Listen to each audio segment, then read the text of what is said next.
So I think let's talk about what the creative bar is exactly, because I've been on your timeline, and also a beautifully robust website, by the way, that gives so much information about exactly the pillars that you guys cover. So give us just an overview exactly of what the premise of creative bar is and what your purpose is.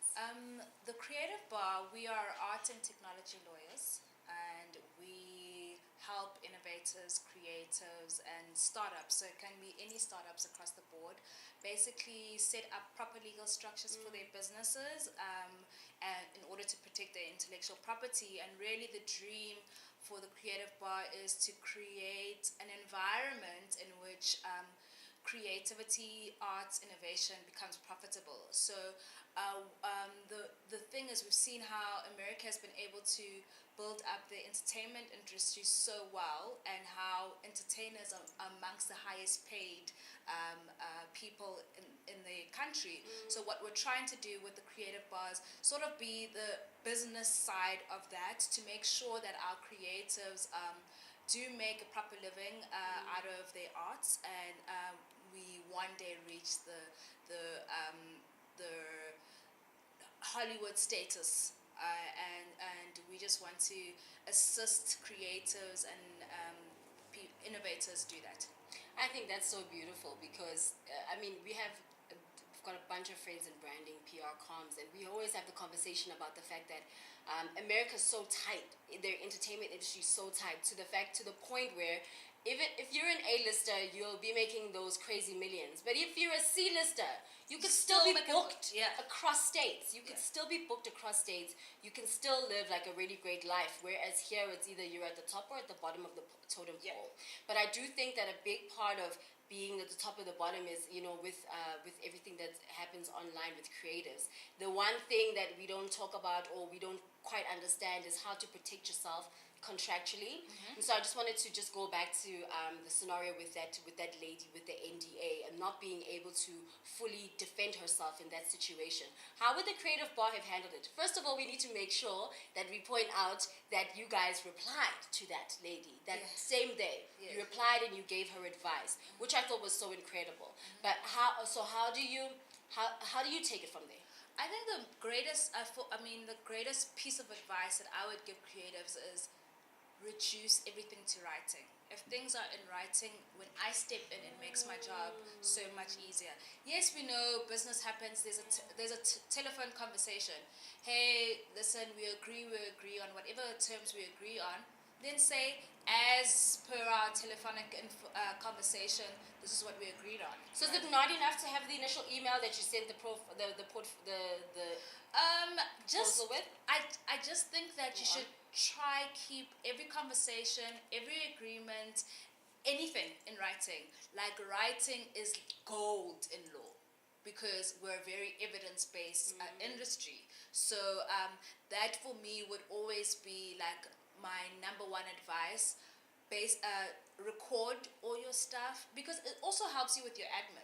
You can go back and see how how you could improve, and it just makes business easier. So that's one of my golden little tips for NDAs, especially. NDAs. So an NDA, sometimes people, it's there to protect you, yes, right? But sometimes I can still have an NDA and someone not follow it, right? And then I don't have the means to fight it. Okay. So it is important, but like I said, it's not the be-all and end-all, of how these things work. What I would do is do things like trademarks. Those hold a lot more weight. If we are the girl in the middle, on the girl in the middle. Do you know what I mean? So the girl in the middle needs to have a trademark under business or entertainment, so that no one can use the name the girl in the middle. Right? It's exclusively yours. Anyone who wants to use it in the country needs to contact you, and should they, you have recourse. So those are much more stronger ways to do that. Trademarks, you can come to us. Also, you can go to the CIPC. It's the Companies and Intellectual Property Commission, where you register all your businesses and stuff. They also do that for you. Awesome. You know, so I think another. Well, do you have another example of a scenario that you might have seen online or whatever that you felt like, oh, if I could just give you some advice? I think I'm going to use this broadly, but the Zara and Makhosa versus Makhosa situation really hit me, and because why is because it was that thing of cultural appropriation sneaking up again. Absolutely. Right? And for me, what the greatest thing we could have done as African people is that we need to be proactive about protecting our cultures. So that means that we need to set up trusts as the Xhosa community, as the Tswana community, as the Basotho community, as they need to come together and register their totems, their designs, their indigenous knowledge, everything that's about them, so that when people come, you can negotiate, because firstly there's an entity that protects us, and two, it's documented. So let's say we wanted to go to, or even Zara wanted to engage the Xhosa people, or anything like that, because it was very that case. I don't want to get into like the technicalities of it, but it was going to be very tricky to prove, because at the end of the day, those designs were triangles, and it's the way it's been put together. But to say that it was authentically theirs, yes, we know the Makhosa brand for their colors and how it's set up. But I think for me, if he had the support and of his people, it would have worked much better. Louis Vuitton and Basotho, Same situation. Like, if we're not proactive about setting up proper legal structures and really documenting who we are, we have no recourse. Because once you have those things in place, then you can negotiate. There's licensing agreements, and in those licensing agreements we can say, okay, yes, I am a Tswana girl and this is my culture, and I go to the Tswana or the tribunal or council and say, this is what I want to do, and some of the money goes back to my people. That's the only way we're going to win. I think it's beautiful that you've got a specific pillar on the website that focuses on indigenous and traditional knowledge. Yes. And that's where you would tackle situations like this. Yes. That's very unique for a law firm. Obviously people are not people, but other companies don't really care about African culture. For sure. So for me, it's my unique selling point, because that's really who I am and what I want to protect.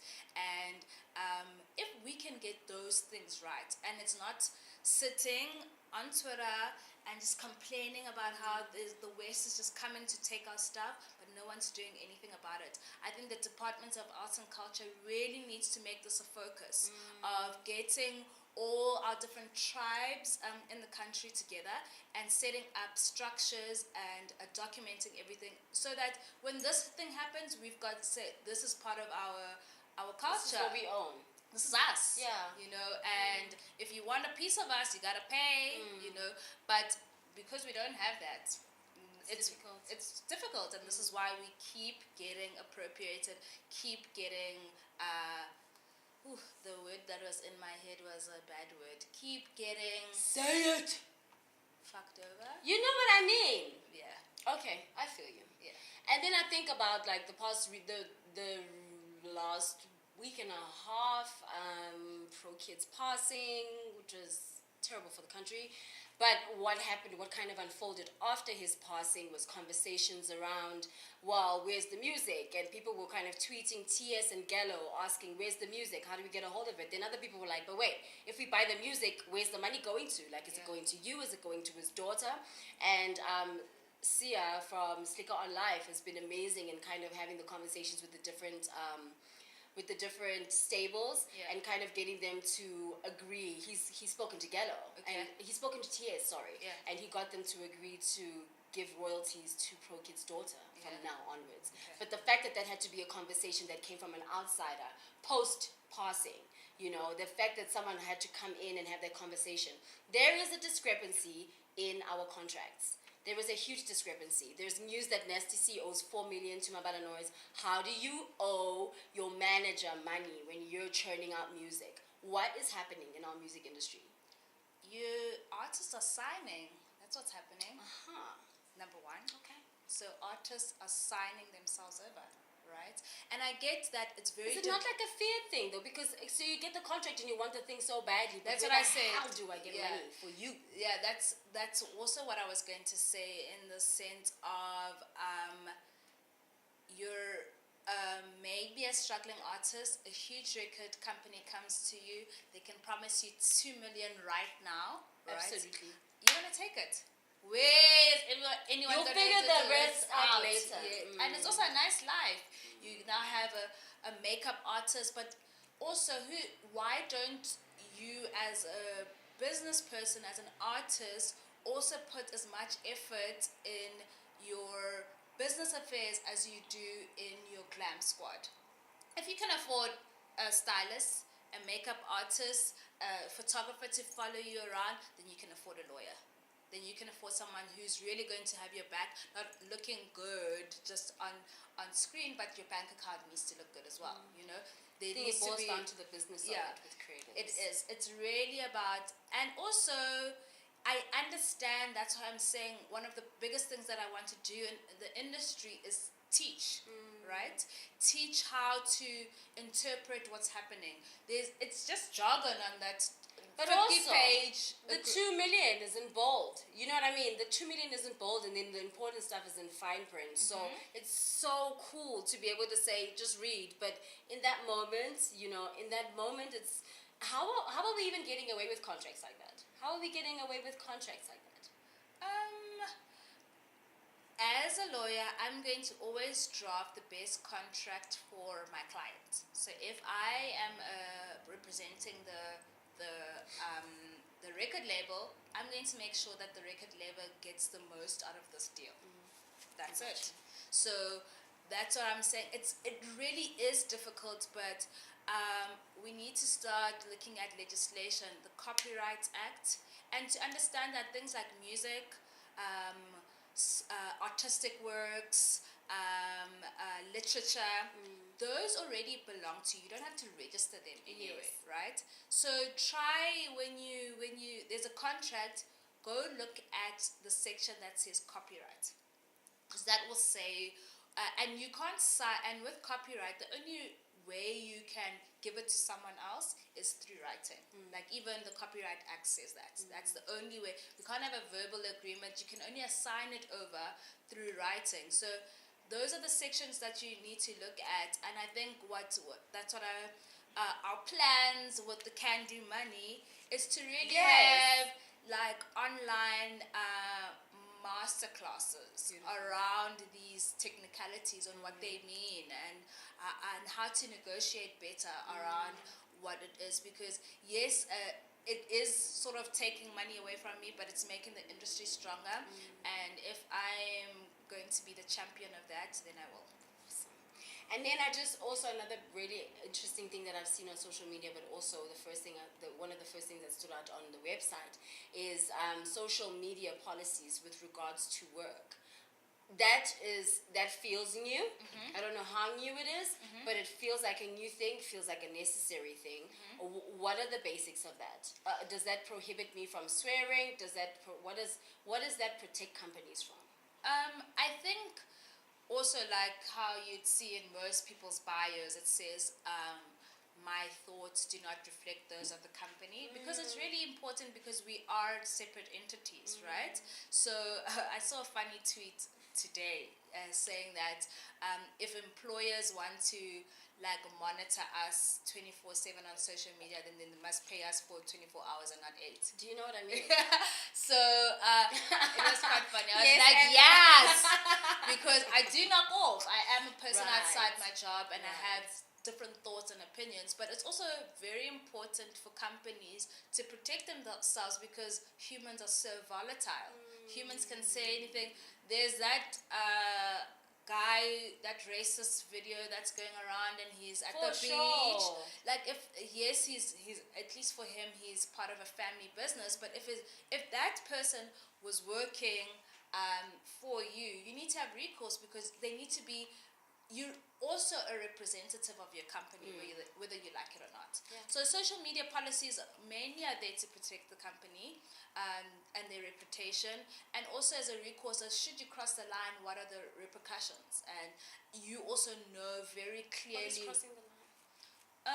It depends from company to company, but There are think no generic rules. they're not really, because also social media is such a new thing, even for the law. The law is catching up to social media and not the other way around, or the digital economy.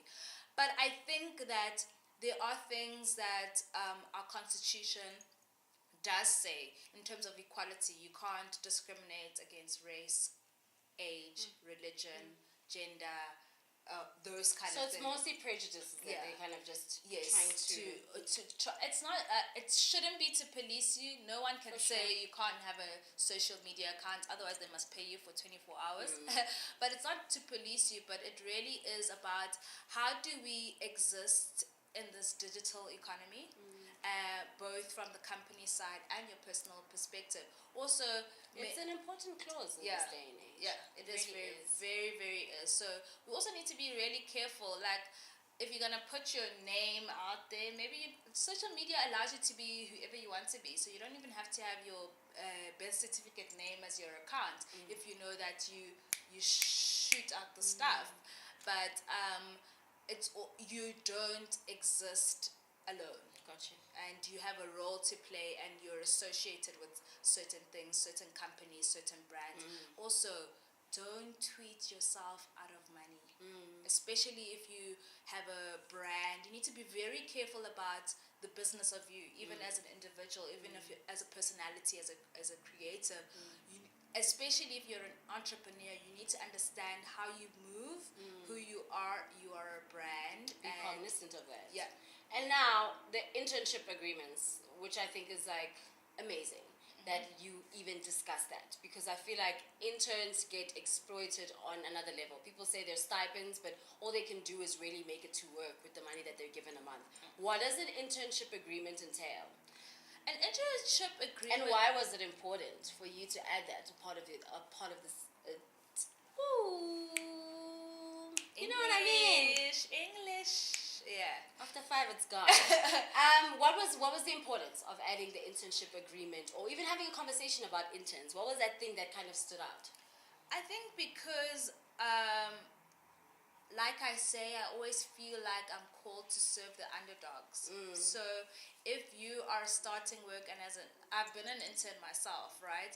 We're so hungry to get an opportunity that you even forget that even as an intern, you're an employee that's protected by the Labor Relations Act, you know. So even if you are an employee, and there are things that are due to you, there are rights that are due to you. The environment is very difficult to control. I understand that in terms of how much people can get paid and stuff like that. I really can't control that. What I can do also is really protect you as an intern, so that there's no ridiculous things like restraint of trade, which says that should you leave the job, you can't do anything. But you're an intern. But you're an intern. Where am I supposed to go? So people to just sign, and just you are allowed to question some things. And I think that's why internships agreements are very important. So and also maybe I'm also trying to also, as this person, find a balance between satisfying corporate needs, but also looking out for the individual. So trying to draft things that are fair to both parties. I think that's very, very important. And we all start as interns, but a lot of the times we're screwed over at that stage, which makes progression very difficult. I feel you.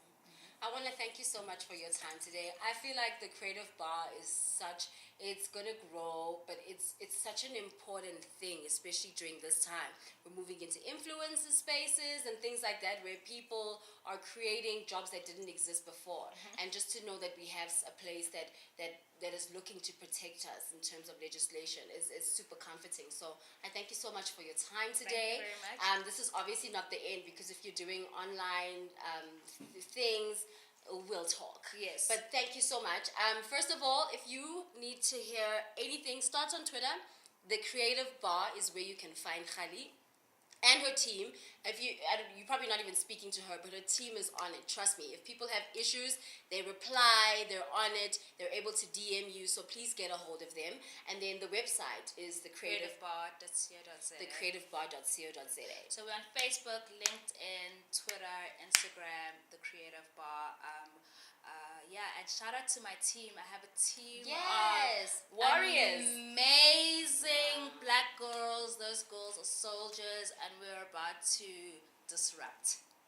Thank awesome. I'm going to make sure to get a picture of those ladies so we can WCW them next week, because they're definitely the girls in the middle. It's been another episode 3. I know it's been long. I'm so sorry, but I came back with a bang. The Creative Bar is where it's at, guys. We're moving into a new space, a new way of thinking, and we need to start taking ourselves seriously. You can't just be a creative. Your admin, your business administration has to be on the same level if you're looking to make the money that you see other people are making. So if you need a place to start, the place is the Creative Bar. The place is thecreativebar.co.za. That is the place to start with any information. They've got awesome pillars. They break it down extremely clearly. And if you have anything else you need to ask, you can just go on the About Us page and send a message there, and they'll get back to you. Thank you so much. Mwah! Love you, love you, love you. Gold in the middle to you.